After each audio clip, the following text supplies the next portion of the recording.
It's 4:03, so I think we'll get started. Welcome everyone to this next RideWise and Green Leadership Hub Sustainable Jersey webinar, all about walkability and bikeability part 2 travel plans.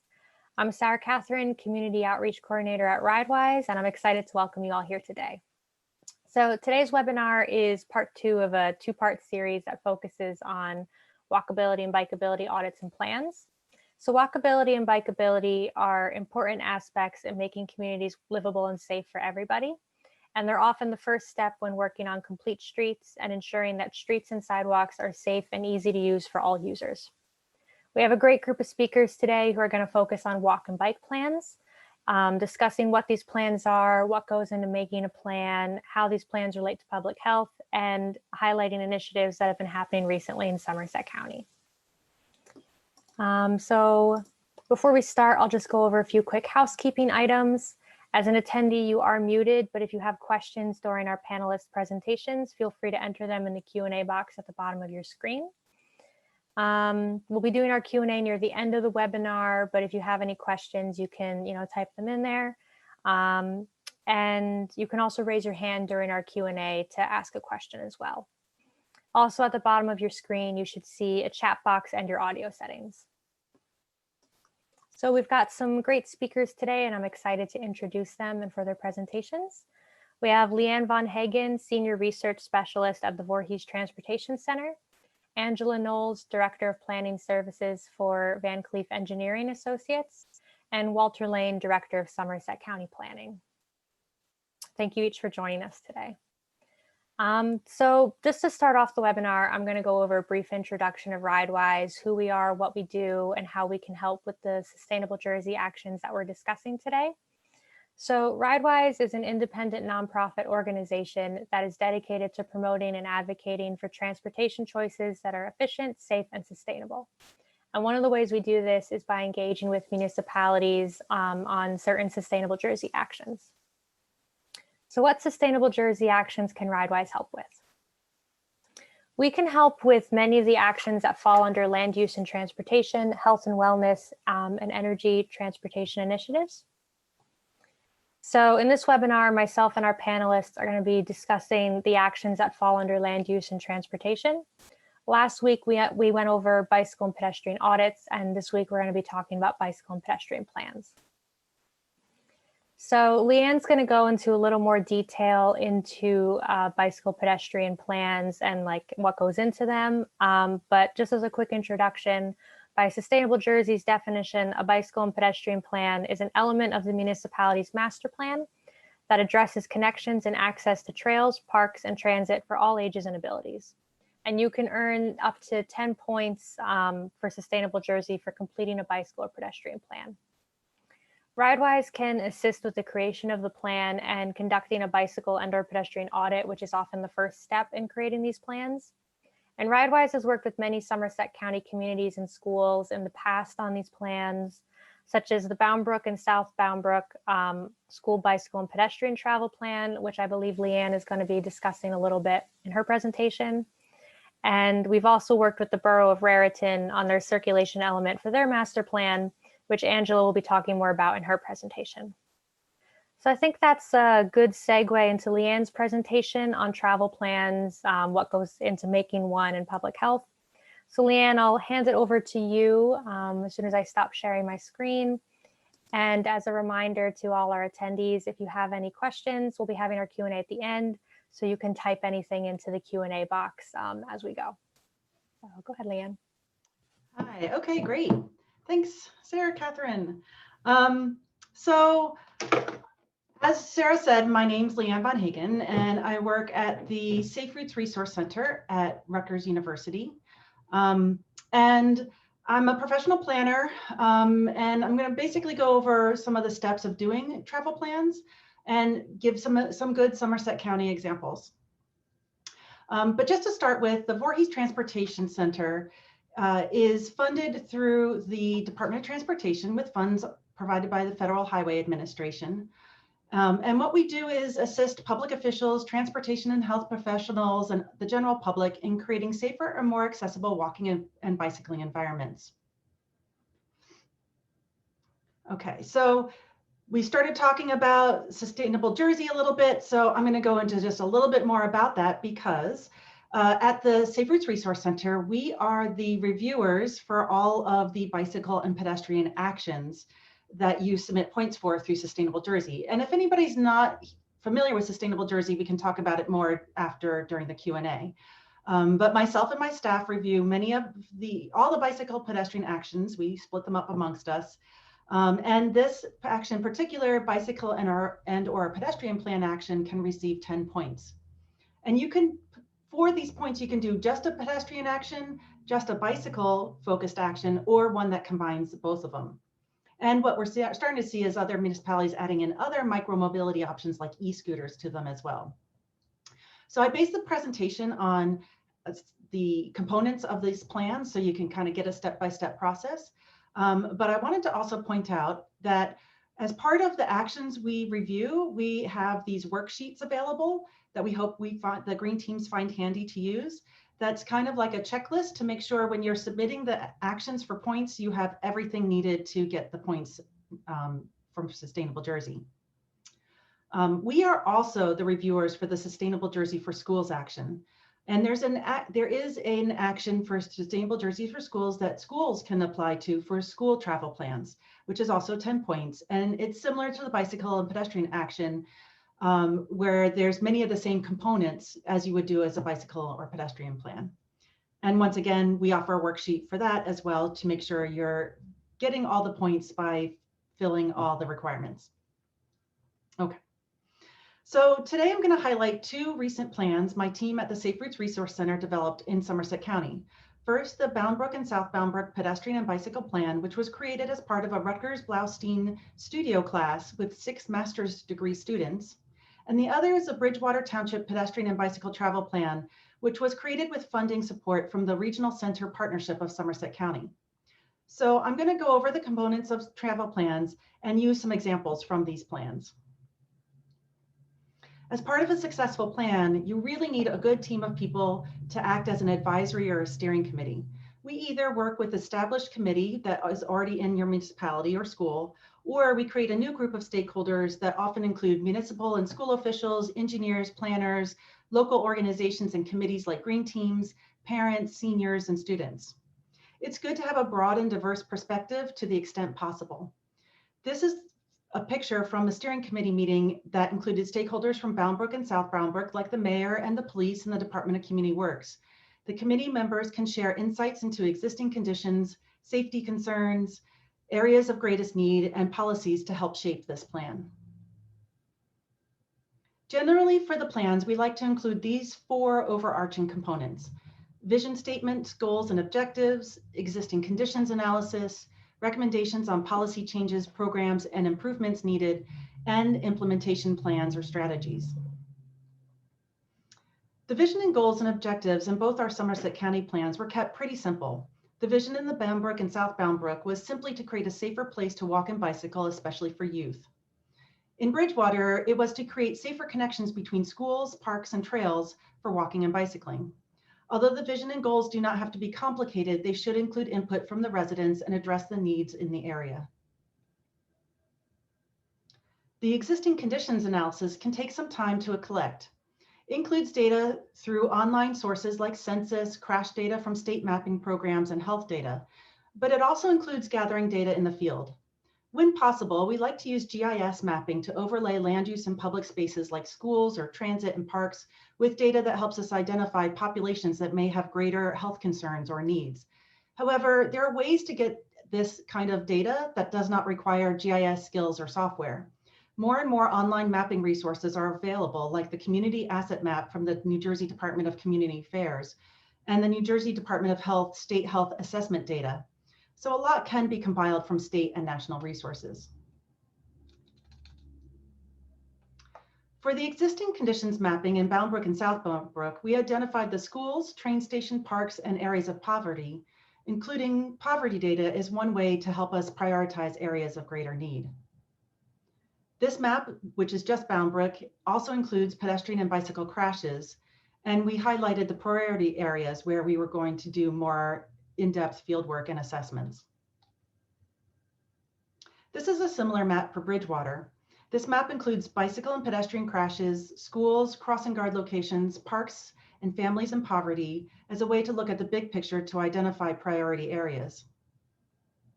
Another map we created for Bridgewater is a half-mile buffer around all of the public parks. A half mile is about a 10-minute walk.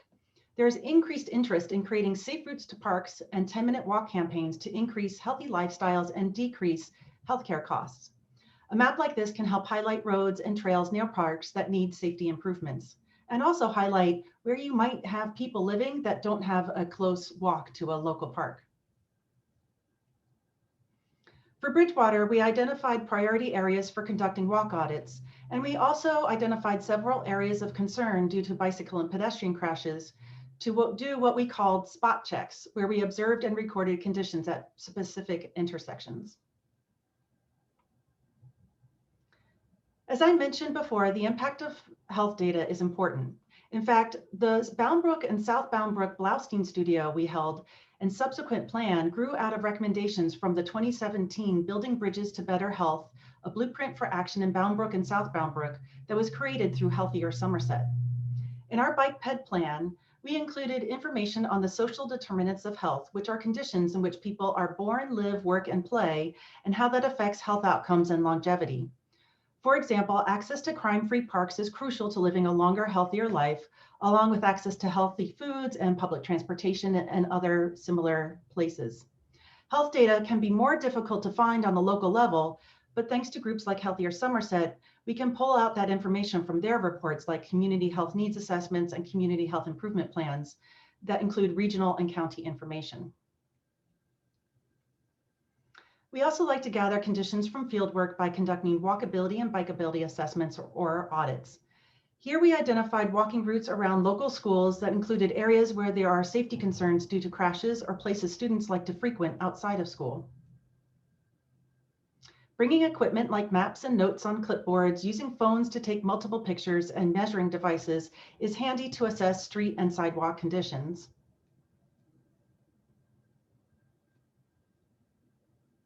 I'm not going to go into more detail about how to conduct walk and bike assessments, since that was part one of the webinar series, but I will point out the importance of using pictures to tell your safety story, like when sidewalks are narrow or signs obstruct the view of the drivers to see people waiting to cross the street.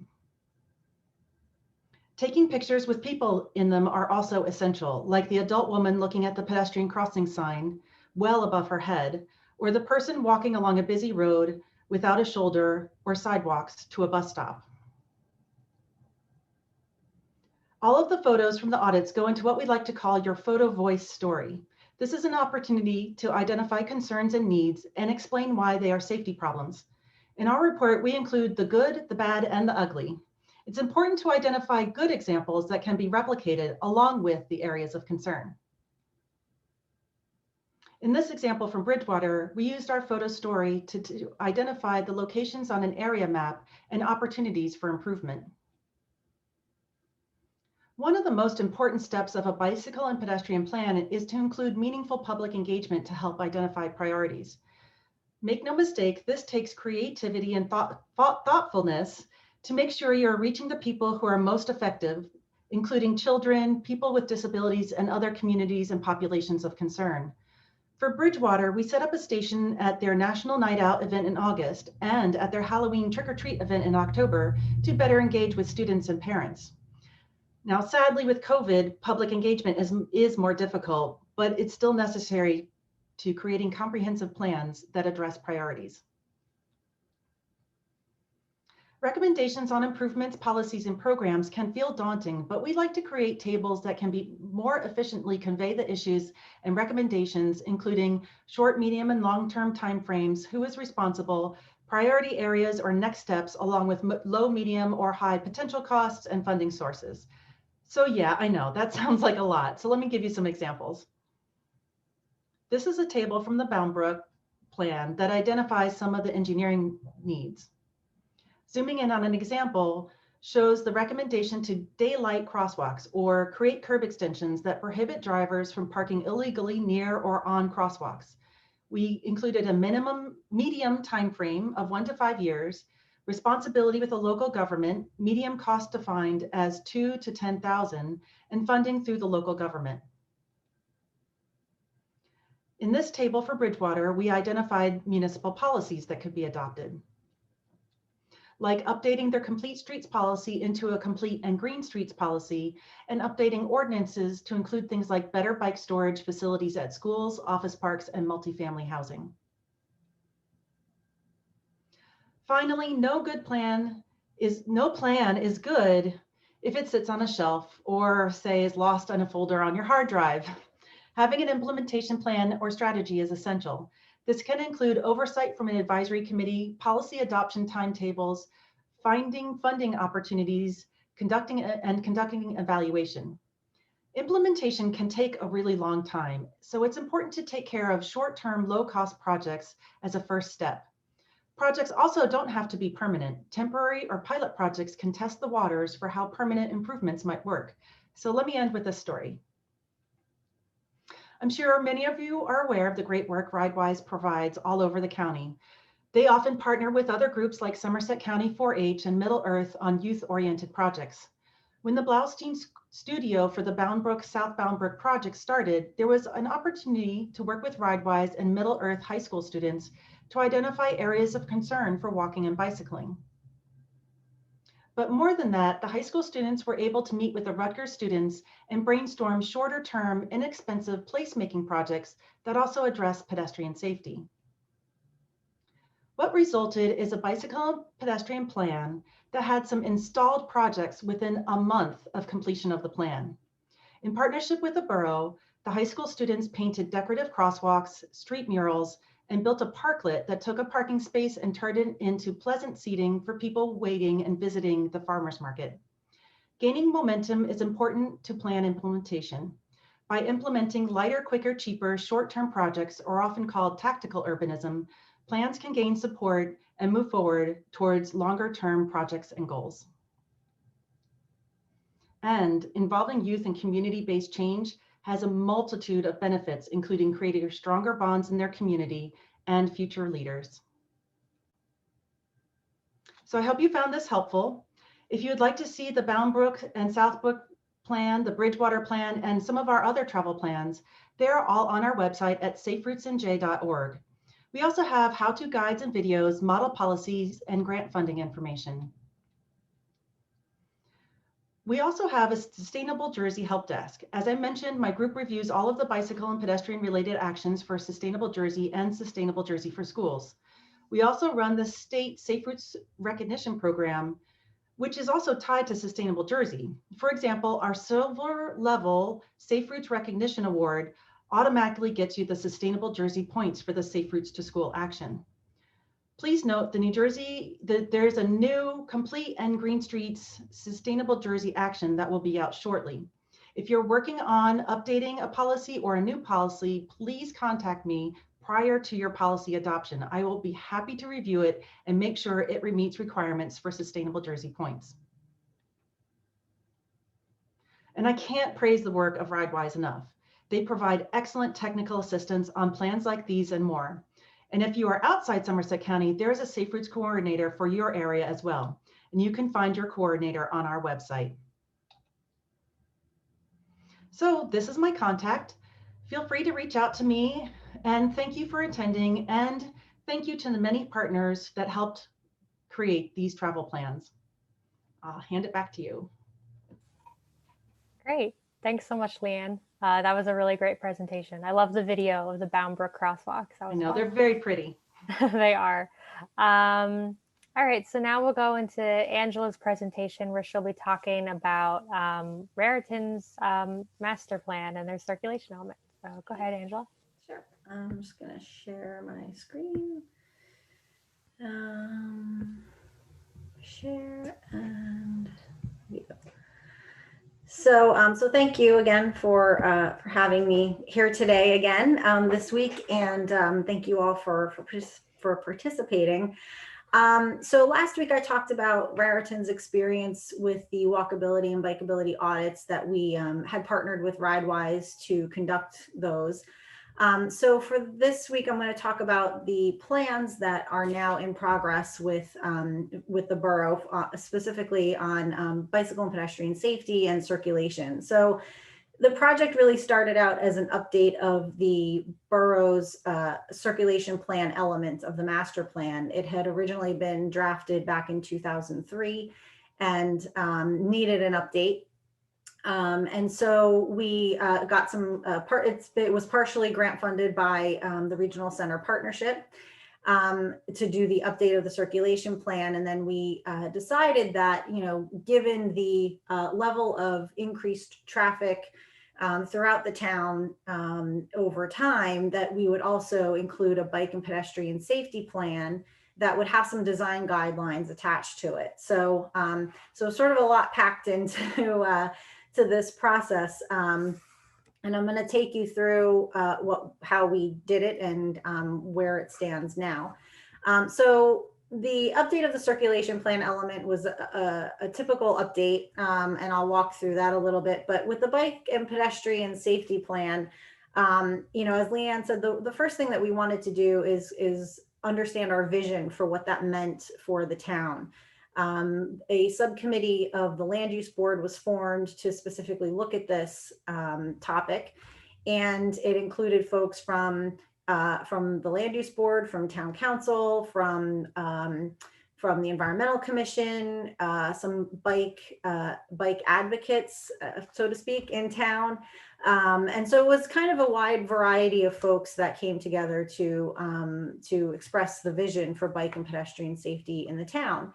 And so I sort of posed the question that if this plan were to address or solve one problem related to bike and pedestrian safety, what would it be? And so everybody kind of coming from different perspectives gave a different answer of what that meant to them, what would be the one issue that that would be solved. So with that, we created a series of goals from our vision, which you can see here. Goal number 1 was to improve safe passage of bicyclists and pedestrians. And these really aren't in any, you know, order. They're all important. Goal number 2 was to improve connectivity between the places where people live, work, and play. Goal 3 was related to sustainability. Goal 4 was looking at land uses and integrating public spaces into land use decisions and the design of streets. Goal 5 was looking at the community assets that were in the town and how planning and design could, you know, kind of work with that in terms of circulation and placemaking. You know, how do we get people to these assets to be able to enjoy them?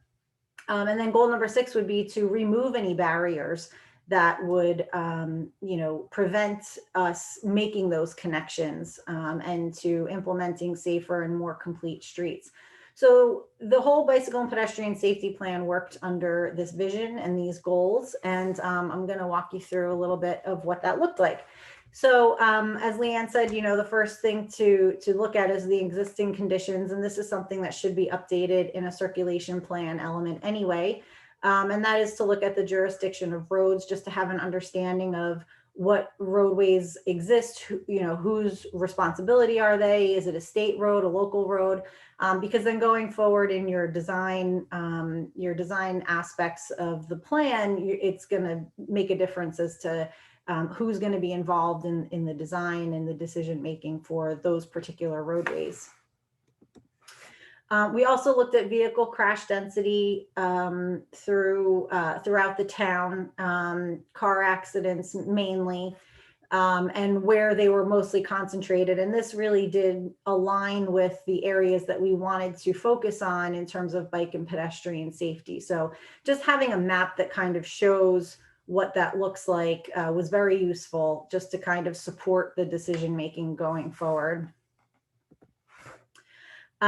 We then looked at the existing conditions for bike and pedestrian circulation throughout the entire town. And I realize this is a bit difficult to see, but it's one reason, and I'll go into this a little bit later, why we decided to split the town up into quadrants, to really focus on individual neighborhoods within the town and the bike and pedestrian circulation throughout those different neighborhoods.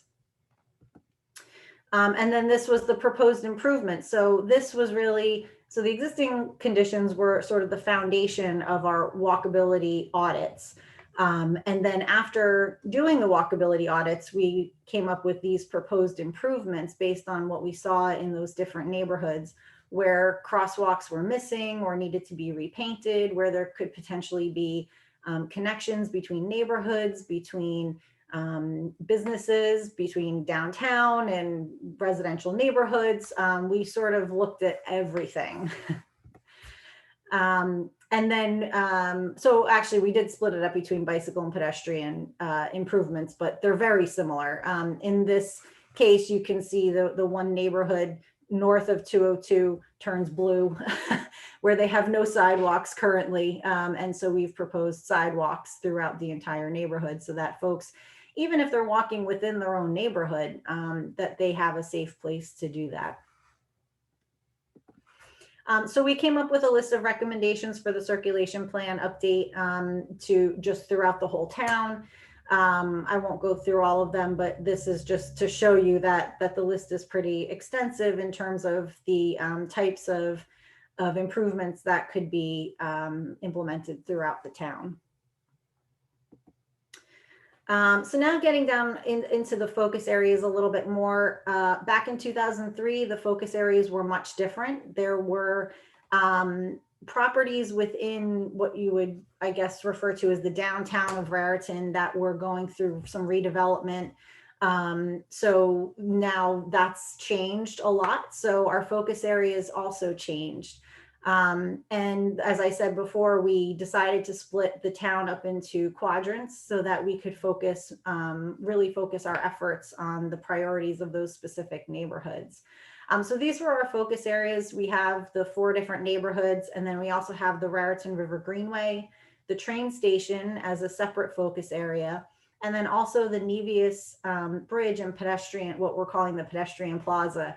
And that is the pedestrian bridge that goes over the Raritan River and now leads into Duke Farms. So design guidelines. Now I will say you're going to see some drawings here that I hand drew. I am not an urban designer, but we have our wonderful graphics people in Van Cleef working on formalizing them into more better drawings.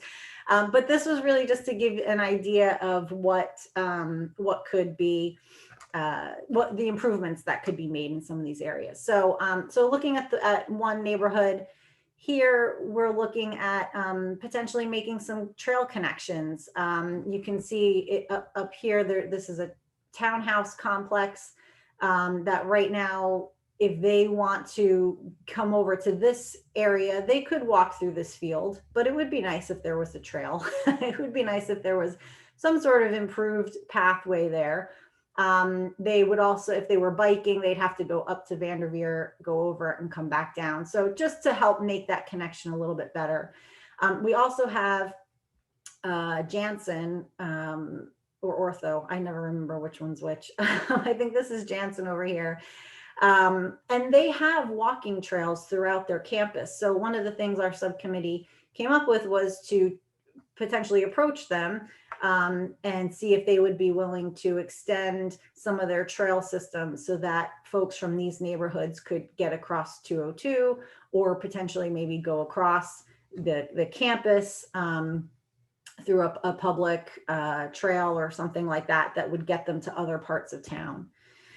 So there were other areas that were of concern in this neighborhood. I'm just going to go back for a second. We also added where we thought traffic calming might be appropriate. There are these 2 right angle turns in the middle of the neighborhood that wouldn't appear to be a problem. You would think folks would slow down for those types of turns, but neighbors and residents of this neighborhood have said that people fly through these turns. There's no center line painted on the road, so folks cross over to the other side of the road, and it's very dangerous. So we proposed some traffic calming improvements there. And so then on this next one, you can see where we've just sort of designed, even if it's a raised, even if they don't want to paint a line through the whole thing, maybe just a raised median of some sort, that if a car drove over it, it wouldn't, affect the car, but it would just give folks an idea that A, this is a spot where you need to slow down, and B, you need to stay on your side of the road. And then some just other greenery throughout that, not intersection, but through that stretch of the road. In another area, we looked at mostly sidewalks throughout this area, and the priority here was getting access for the folks in this neighborhood to be able to come across to the shops down on the Somerville Circle. Right now, their option is to really just walk down Route 28, which is not a safe option at all. So if there was a way to connect the neighborhoods, crosswalks is a first step in that. There are no crosswalks crossing over First Avenue, and then maybe a pedestrian connection behind the one neighborhood to get to the shops. So that was something we had proposed, and one of the ways we proposed to do that was a crosswalk with a pedestrian island in the middle. And this was inspired by, this is an actual photo I took from my in-laws' house in England. Outside the guest room window, they're currently building 400 houses behind this neighborhood, and so they're doing some pedestrian improvements along the road leading into that new development. And they happen to be constructing this outside the house, and I happened to catch some folks using it. So so something like this, where even though this isn't a very busy road, it still provides some sort of safety, so that if cars were coming by and they were halfway across the road, they'd have a chance to stop and wait for cars to pass. So something like that on First Avenue. And I've used this example a lot throughout the plan. So you'll see it pop up again. But this was a main intersection where right here, there's a baseball field. So folks from this neighborhood right now don't have a safe way to access that baseball field. I'll just kind of go through this quickly. So this is downtown, lots of improvements here, mainly things like curb extensions where it would make it easier for drivers to see pedestrians trying to cross sidewalks, because right now with the on-street parking, it's very difficult to see folks trying to cross the road. One of the major things, which is actually currently underway, under a grant that we got from the NJDOT a few years ago, is to better pedestrianize, I guess, not pedestrianize, but make it safer for pedestrians and bicyclists along Thompson and Anderson. And one of the ways we decided to do that was to make them each one way in opposite directions. The train station is right here. So, so folks coming up Thompson, I'm sorry, I think they would come down Thompson.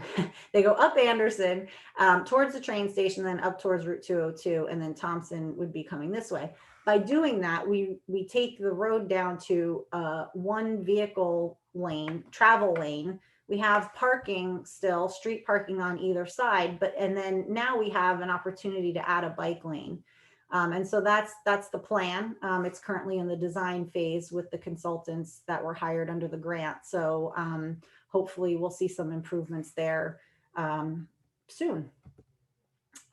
This is also another project that is currently underway. We are, one of the other recommendations here was to reconfigure the train station parking lot to make it have better circulation within the parking lot, but then also allow for more pedestrian areas. So we're proposing a raised crosswalk here for traffic calming, but also to make it more that, pedestrians could cross there, make them more visible.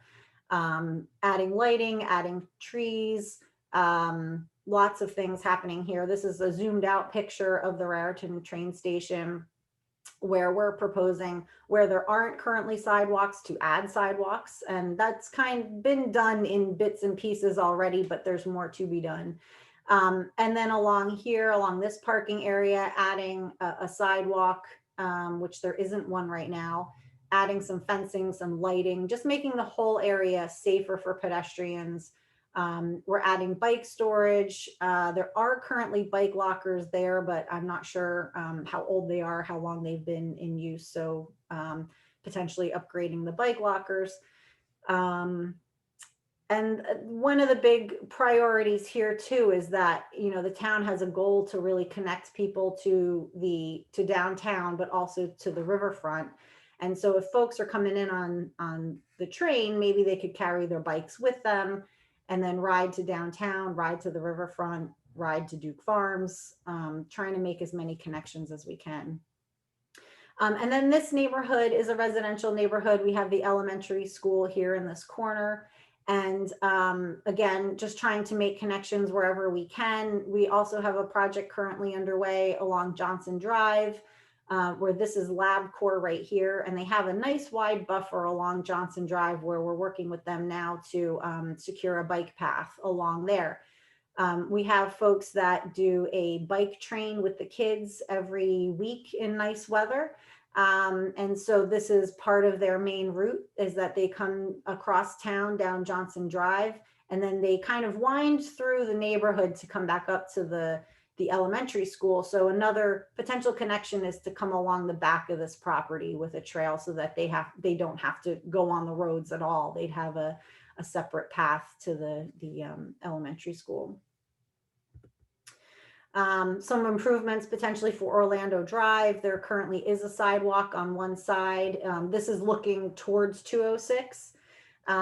So you can't see it in the picture really, but there's a lovely crosswalk here that doesn't go to anything on the other side. So so adding a sidewalk or a path, I believe this is part of the Raritan River Greenway proposed pathway. So you know, having something along that side with lighting would just sort of enhance the whole experience.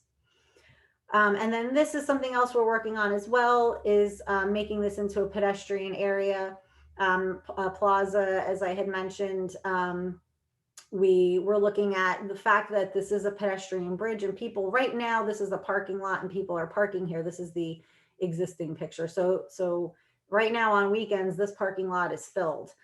We have options for parking potentially across the street in this area here. So why not open this all up to a pedestrian plaza, food trucks, bike rentals, tables, seating, all that kind of stuff. You know, we have grand plans for that area. So that's, oh, and here they are. This is sort of a look of what it could potentially look like if we reconfigured the parking here and then had, you know, the pedestrian plaza there with bike racks and potentially, like I said, bike rentals potentially. And then here's another of those pedestrian crossings across Old York Road. This is the entrance to, I think it's Raritan Greenway is the official name of it, but it's the iron bridge that goes over to Duke Island Park. There's a potential to create a trail on this side along a stream. So we're looking at making that connection there safely with a crosswalk and some lighting. And I think that's it for our design guidelines. Really the benefits to these types of plans, as I said, help to identify opportunities for improvements, starting with the walkability audits and understanding where the problems are is a great first step, and then taking it to this next step to create the bike and pedestrian plan.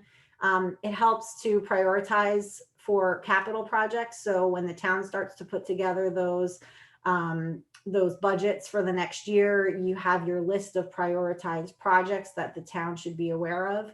And then also, as always, it's a foundation and support for grant opportunities. So if you have these things in a plan, you can incorporate them into your grant application and just be able to provide that extra support for your projects.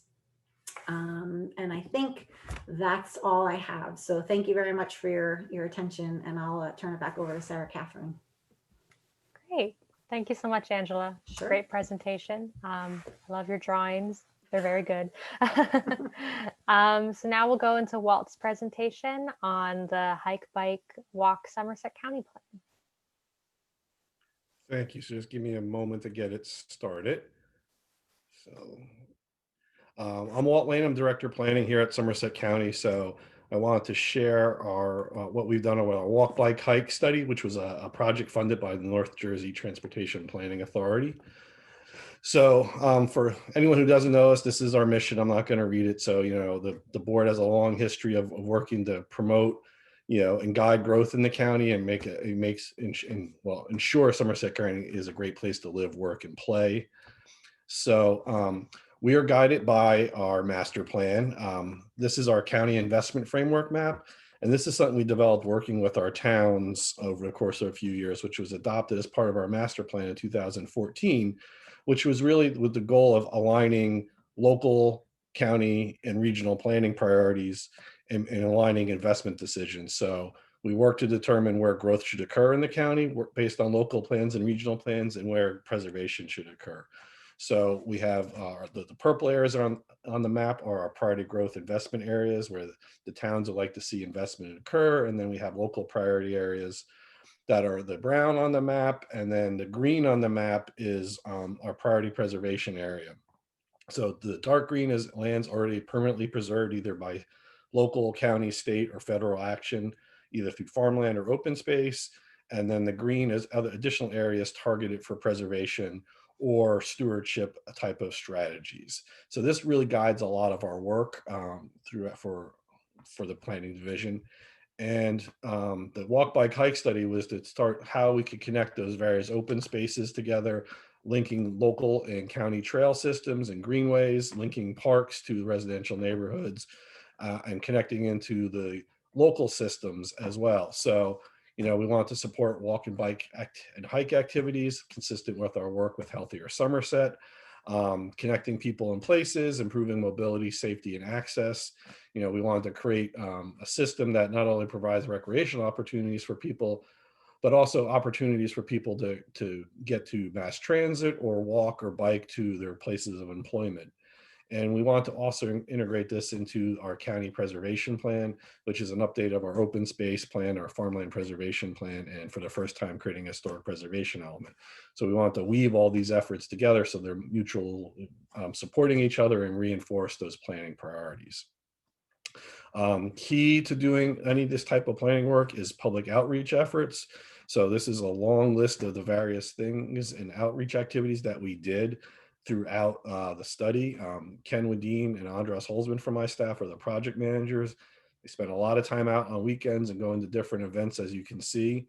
But as you can see from this, we really tried to make sure we heard from a broad range of people. We made efforts to go where the people were instead of having people just coming to a typical public meeting. And we reached out to communities of concerns. Like we wanted to make sure that, you know, Somerset County is very diverse. So we went to some of our English as a second language classes that were put on by literacy volunteers of Somerset County to make sure we were engaging in that population. We also wanted to make sure and take away barriers for people to participate. So we wanted to make them comfortable when speaking with us. We also reached out to a couple of the senior centers throughout the county and met with seniors to talk about what their needs were. We also met with the Somerset County Youth Leadership Council, which is high school students, sophomores, juniors, and seniors to talk about what their needs were and what they saw. And then we had several public meetings. As you can see, we also did a lot of outreach activity online as well. So we had almost 1,000 responses to an online survey.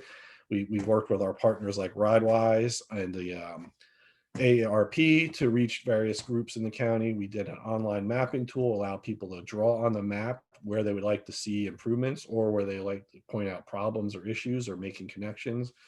We did a lot of email blasts, we did Facebook boosts, and we had a project website that had all this information on it so people could participate on their time and on their schedule. So data is really important, as you've heard in both previous presentations. So we did an assessment of bike and ped crash data throughout the county. You can see there's 437 crashes over a 3-year period. Those totals were increasing. Yeah, we were consistent with statewide patterns, and a lot of the crashes occurred on some of the higher speed roads, which are typically county roads and state roads, as well as away from the intersection as well. So that pointed out some of the needs and issues that we needed to look at during our development of potential improvements.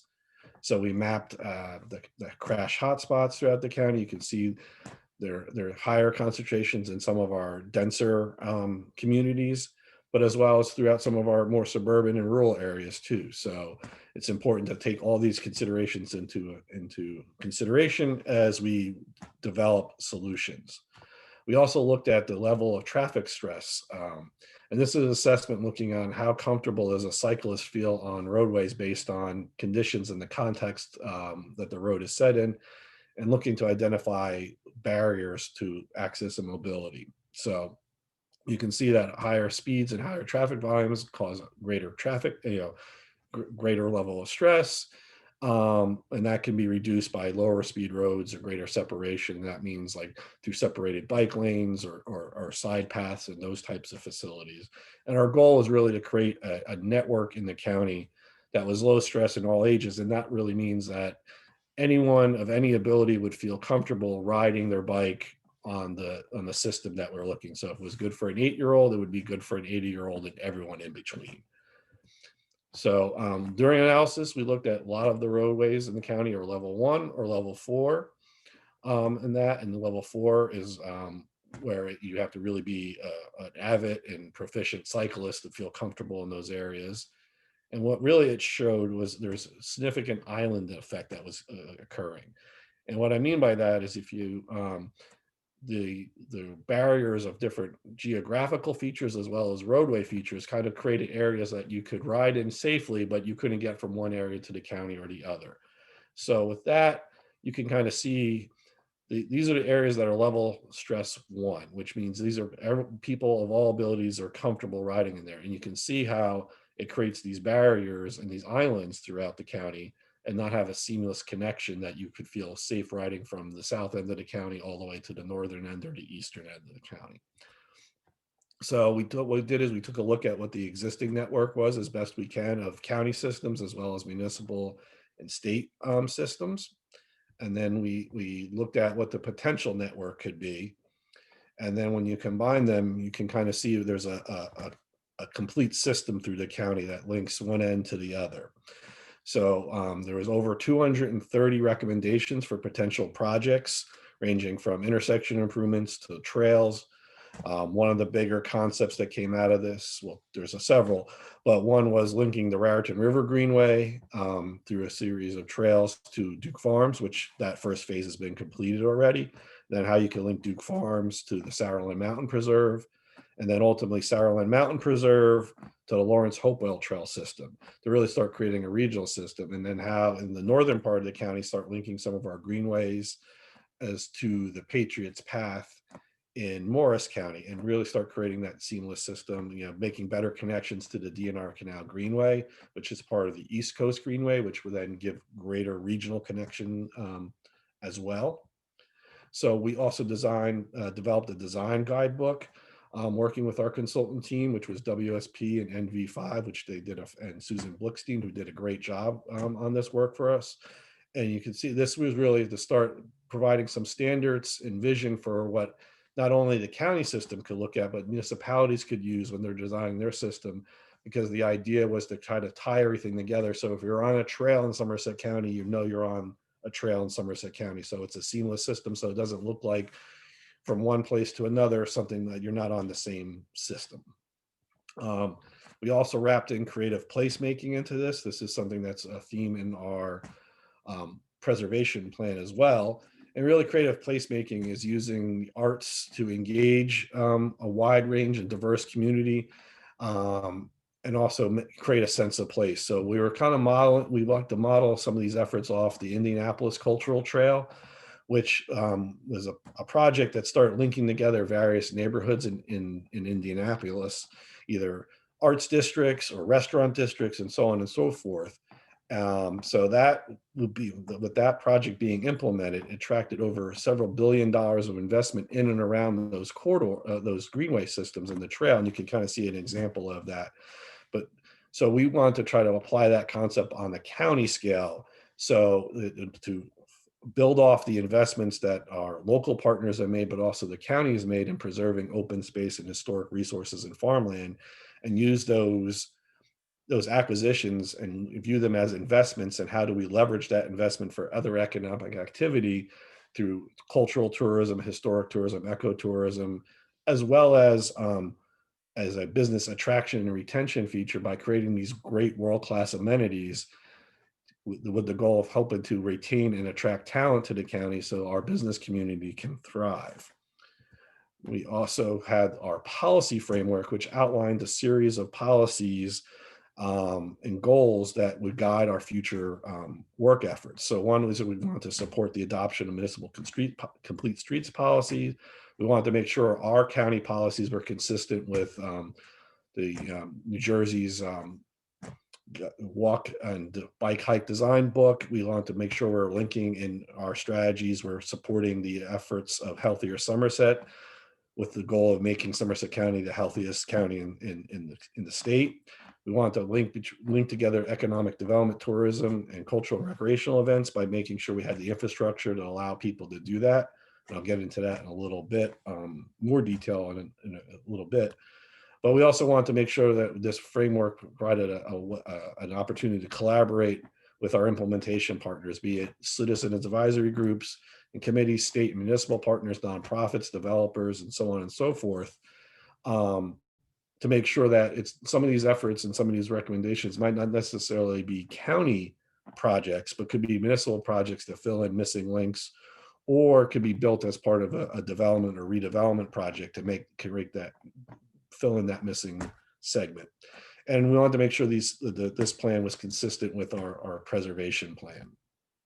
So as I said before, our preservation plan is an update of our open space and recreation plan, as well as our farmland preservation plan. And for the first time, creating a historic preservation plan, we want to make sure those plans incorporate the policies and priorities of the county investment framework, but we also want to use the preservation plan to promote tourism, resiliency, and economic development, and start linking those together. So we're speaking with, so all these actions that we're taking have that cumulative effect of benefiting the county and benefiting our residents and our municipalities. So as an example of how those work together is, if you're not familiar, during the Revolutionary War, there was 2 Middlebrook encampments in the county where the Continental Army with George Washington and many of his major generals spread out through Somerset County and stayed there during various winters. So there's 5 houses that these generals stayed at throughout the county. So our concept is how can we link those together through a series of greenways and trails to make it so we could work with the Somerset County Tourism to kind of market this as a weekend or a vacation type of thing for, cultural and heritage tourism. Come to Somerset County, go out to eat in many of our fine downtowns and great restaurants, but able to be bike or walk to these various historic resources, and stay at our local hotels and generate extra activity and economic value. That really is how we're leveraging that previous investment in preservation to create other economic opportunities for employment and for businesses in the county.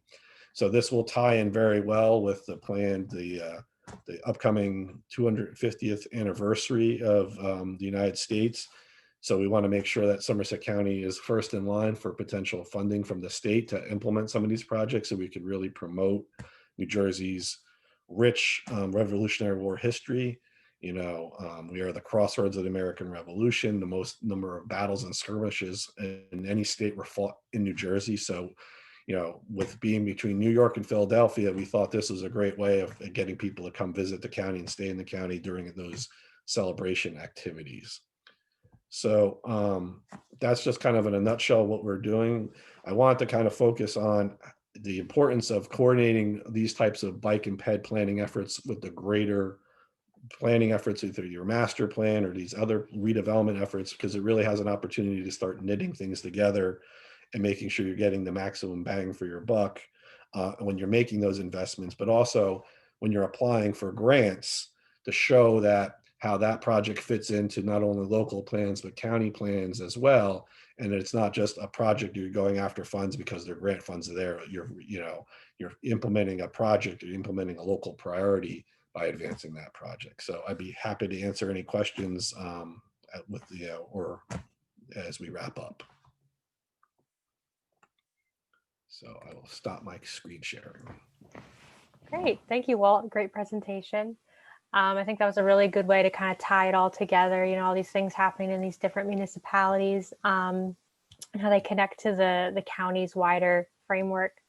So if anyone has any questions, we can, we have a couple minutes for a quick Q&A. I do see that Mary Jane asked if you guys will be getting copies of the presentations or if they're posted somewhere. Yes, I will be sending links to the recording as well as copies of the slide to all attendees either tomorrow or Monday. We also are posting the recordings on our YouTube channel, which I'm going to put into the chat right now. So you'll also find that the recording will be put up there too as well. And past webinars that we had, the past 3 webinars we had are already up there. So you can find them there. Any other questions? You can put them in the Q&A box, in the chat box, or raise your hand.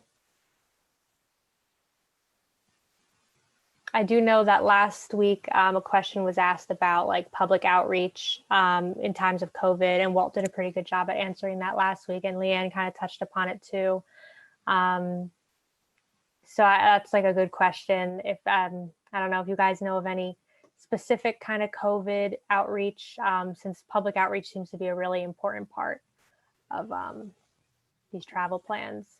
Well, in Raritan, this is not related to the travel plans specifically, but for another project we're working on Somerset Street, we've just launched a public workshop website, part of the downtownraritan.com website.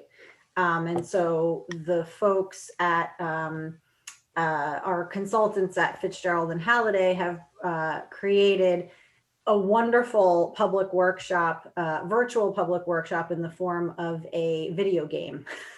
Oh, cool. And it's multilingual, so you can change the language settings on it.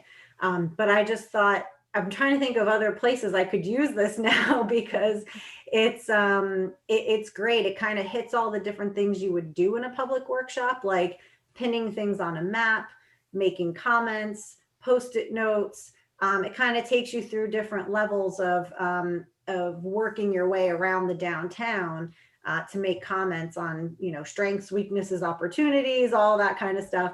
And the way they've set it up is that the more you participate, you get points, and the more points you get, you could win gift certificates to local businesses, which is great. So, and if you set, you could, do it, save it, come back to it.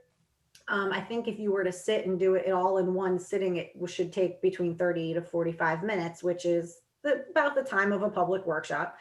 Yeah, so we've just launched that. It's at downtownraritan.com, and then you can get to the workshop from there. But I would encourage other towns to look at this model to maybe try to develop something like that for whatever the project is. But I thought it was pretty ingenious, and the music is great. They really nailed the video game music. So. Great. That's pretty cool. Yeah, and if the virtual workshops, what we're doing next week for our current study, which is a roadway safety study, which builds off some of the work of the walk, bike, hike study, is we're doing a virtual public meeting. But once the formal presentation over, there's various breakout rooms you can go into, and then so it's not 40 or 50 people trying to get attention of the moderator during one big meeting, but allowing that smaller group discussions to occur. And then we're also doing one of the rooms in Spanish. So that way we make sure that people that, since Somerset County, it's a significant population that only speaks Spanish, we want to make sure we give them a real opportunity to participate. And I think you're going to be seeing us doing a lot more of that going forward as as the county's demographics continue to change. Making sure that you're talking to them in their language is really important, to have that capability to make sure you're getting input from the entire community. And in the winter, in the spring, we'll probably do stuff outside and do more public meetings outside if we're still under the restrictions that we are. But we are kind of all learning how to do this on the fly with these restrictions. So luckily, we also have Fitzgerald Halliday as our sub-consultant on our current study, which, if we have to do something in the fall, in our next public meeting, maybe I will get them to try to do the game as well for the improvements. So, because it's really important to provide multiple opportunities. As you can see in the walk, bike, hike study, we had the surveys, we had the online mapping tool, and ways for people to email us in the public meeting. So really try to hit all the different angles. So Great. That's awesome. Hopefully we'll start seeing more technology improvements too, like having some of the direct translation and closed captioning in other languages. We're seeing some pretty big improvements just in the past few months. And so there might be some opportunities that we didn't know we needed coming soon, because there's always been people who can't come out to a meeting for whatever reason. And some groups and folks are coming to places they wouldn't have otherwise because it's online. But it's really important to meet people where they are, like Walt and Angela have said, and to the extent possible, provide translation in different languages and make people feel welcome and comfortable. Yeah. And the one benefit of the virtual meetings is that people don't have to travel. So if you work and you're coming home and then you got to worry if you got a young kids, then find a babysitter, it takes away a lot of those barriers to participation. And I think we've been seeing more participation in a lot of the different outreach efforts we're doing, the virtual, like our Planning Partners Forum. When we had that, it was like 15 to 20 people in the morning showing up. And now that no one can just roll out of bed and join the meeting, we have like 30 or 40 people attending. So I think that's the one benefit of the virtual meeting. So, but I wouldn't say it's the be all and end all. You have to do both, when we can, when we're back to blue sky and not under COVID. Yeah. A combination of public meetings and the virtual meetings, I think, is what I see us doing to make sure we provide as many opportunities for participation. Yeah, well, great answers. We're pretty much at the end of our time for our webinar. So I'm just going to do a quick put up something on the screen. Our next webinar is going to be next Thursday at 4 p.m. It's going to be a focus on community wellness and New Jersey smart workplaces, which is a sustainable Jersey action that municipalities can complete. We have a few municipalities in our Smart Workplaces program right now. So if you want to learn more about that, you can visit our website. I'll also send a link out in my follow-up email.